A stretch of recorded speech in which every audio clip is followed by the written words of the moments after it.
Baik,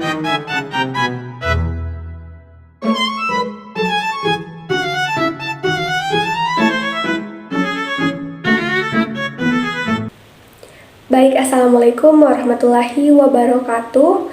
Saya Anissa Salsabila dengan NIM S1E124029 akan mempraktekkan tugas mata kuliah Sistem Basis Data, yaitu membuat database di perguruan tinggi. Ada 3 tahapan.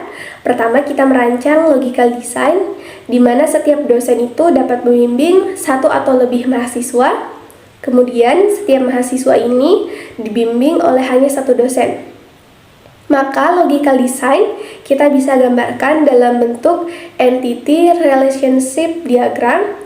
Selanjutnya, dilanjutkan dengan physical design. Implementasinya itu ada 2 tabel yang akan dibentuk berupa tabel dosen dan tabel mahasiswa. Dan terakhir, kita mengimplementasikan bentuk SQL-nya. Di sini, saya sudah membuka terminal dari Laragon. Kemudian, kita bisa langsung memulai MySQL-nya. Karena saya tidak memasukkan password, jadi kita langsung enter saja. Pertama, kita buat dulu database akademik. Kemudian, kita gunakan tabelnya. Kalau kita lihat, di dalam database ini tidak ada tabel. Maka kita langsung saja buat dulu untuk tabel yang pertama. Dengan cara create tabel dosen, kemudian atributnya ada NIDN dengan tipe data char dan maksimal karakter 10 dan dia tidak boleh 0. Serta dia adalah primary key yang artinya tidak boleh ada 2 baris dengan nilai yang sama di kolom tertentu. Selanjutnya ada nama dosen dengan tipe varchar dan maksimal 100 karakter. Dia juga tidak boleh 0. Kalau kita lihat lagi di tabel akademik sudah ada tabel yang bernama tabel dosen. Kemudian kita akan melihat apa saja kolom atau entitas yang berada pada tabel dosen ini. Yang kedua, create tabel mahasiswa. Kemudian atributnya ada NIM dengan tipe data char dan maksimal karakter 9 dan dia tidak boleh 0 serta dia adalah primary key. Selanjutnya ada nama mahasiswa dengan tipe data varchar dan maksimal karakter 100. Dia juga tidak boleh 0. Selanjutnya ada DNIDN dengan tipe data char dan maksimal 100 karakter dan dia tidak boleh 0 serta di sini dia sebagai origin key yang merujuk pada primary key NIDN di tabel dosen. Kalau kita lihat lagi di tabel akademik saat ini sudah ada 2 tabel yang terbentuk, yakni tabel dosen dan tabel mahasiswa. Selanjutnya kita akan melihat lagi kolom apa saja yang berada pada tabel dosen dan tabel mahasiswa. Kalau kita lihat di dalam tabel dosen, di sini masih kosong, jadi kita isikan dulu dengan insert into dosen, values NIDN dosen dan nama dosennya. Sebanyak 2 orang dosen yaitu Natalis Ransi dan Bambang Pramono. Jadi kalau sekarang kita lihat di tabel dosen sudah ada data dari 2 orang dosen. Nah, kita lanjutkan untuk input tabel mahasiswa dengan insert into mahasiswa values, NIM, nama mahasiswa dan DNIDN sebanyak 4 orang mahasiswa, yaitu Anissa Salsabila, Indah Fauzia, Ahmad Dhani Ali, dan Andi Risadin. Jadi kalau sekarang kita lihat di tabel mahasiswa sudah ada data dari 4 orang mahasiswa.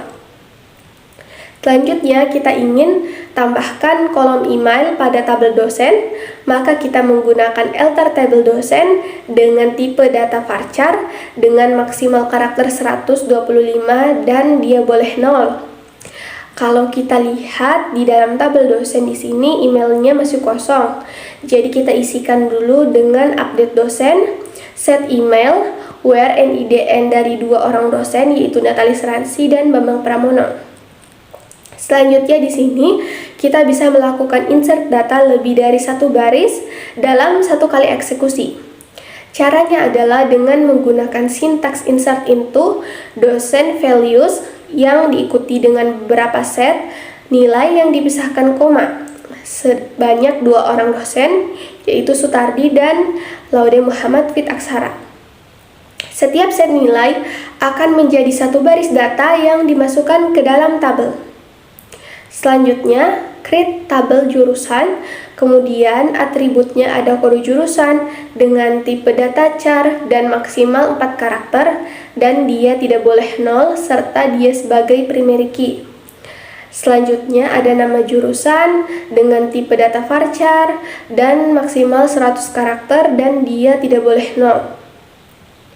Nah, kita lanjutkan untuk input tabel jurusan dengan insert into jurusan, values, kode jurusan, dan nama jurusan sebanyak 2 jurusan, yaitu teknik informatika dan ilmu komputer.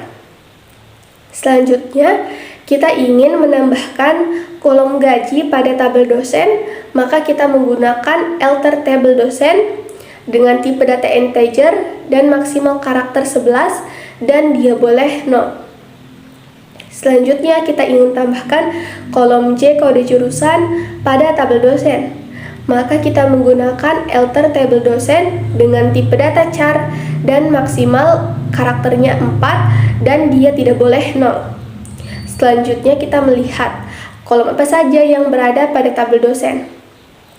Kalau kita lihat di dalam tabel dosen, di sini gajinya masih kosong. Jadi kita isikan dulu dengan update dosen, set gaji, where and IDN dari 4 orang dosen, dan nominal gaji. Selain itu, di dalam tabel dosen di sini J kode jurusannya juga masih kosong. Jadi kita isikan dulu dengan update dosen, set J kode jurusan, when and IDN dari 4 orang dosen, dan kode jurusan. Jadi kalau sekarang kita lihat lagi di tabel dosen sudah ada data gaji dan J kode jurusan dari 4 orang dosen. Selanjutnya, kita ingin tambahkan kolom J kode jurusan pada tabel dosen sebagai origin key. Nah, jadi origin key ini dia merujuk pada tabel lain yaitu di tabel jurusan. Maka kita menggunakan alter table dosen. Kemudian kita akan melihat tabel apa saja yang sudah kita buat pada database akademik. Nah, di sini dapat dilihat bahwa sudah ada 3 tabel, yaitu tabel dosen, jurusan, dan juga mahasiswa. Selanjutnya, jika kita ingin menampilkan isi dari tabel dosen, kita bisa menuliskan select from dosen, lalu pada tabel mahasiswa kita bisa menuliskan select from mahasiswa, dan juga pada tabel jurusan kita bisa menuliskan select from jurusan. Selanjutnya, kita akan mencoba untuk melakukan beberapa operator seperti max, min, count, average, dan juga sum. Misalnya, saya ingin menghitung gaji tertinggi dan juga gaji terendah pada tabel dosen. Kita bisa menampilkan dengan select. Jadi, maksimal gaji sebagai gaji tertinggi dari tabel dosen. Nah, dilihat di sini bahwa gaji tertingginya itu ada 10.000 dan misalnya kita ingin menghitung gaji terendah, kita bisa langsung mengganti max jadi min sebagai gaji terendah. Nah, dapat dilihat bahwa gaji terendah di sini adalah 6.500. Selanjutnya, kita ingin menghitung jumlah NIDN yang berada pada tabel dosen. Kita langsung saja select count NIDN from dosen. Nah, jadi dapat dilihat di sini bahwa jumlah NIDN-nya itu ada 4. Selanjutnya, misalnya kita ingin menghitung rata-rata. Kita bisa menggunakan average atau disingkat AVG. Select AVG dari kolom gaji yang berada pada tabel dosen. Nah, jadi bisa dilihat di sini sudah ada rata-rata gajinya. Selanjutnya, jika kita ingin menghitung jumlah keseluruhan dari kolom gaji yang berada pada tabel dosen, maka kita tampilkan dengan select sum gaji from dosen. Selanjutnya, jika kita ingin menampilkan tabel nama dosen dan email, maka kita gunakan select nama dosen dan email from dosen. Selanjutnya, kita akan mencoba untuk menggunakan operator like. Misalnya, saya ingin mencari nama dosen dengan awalan huruf B. Jadi, select pilih dari tabel dosen, di mana nama dosen itu awalannya huruf B.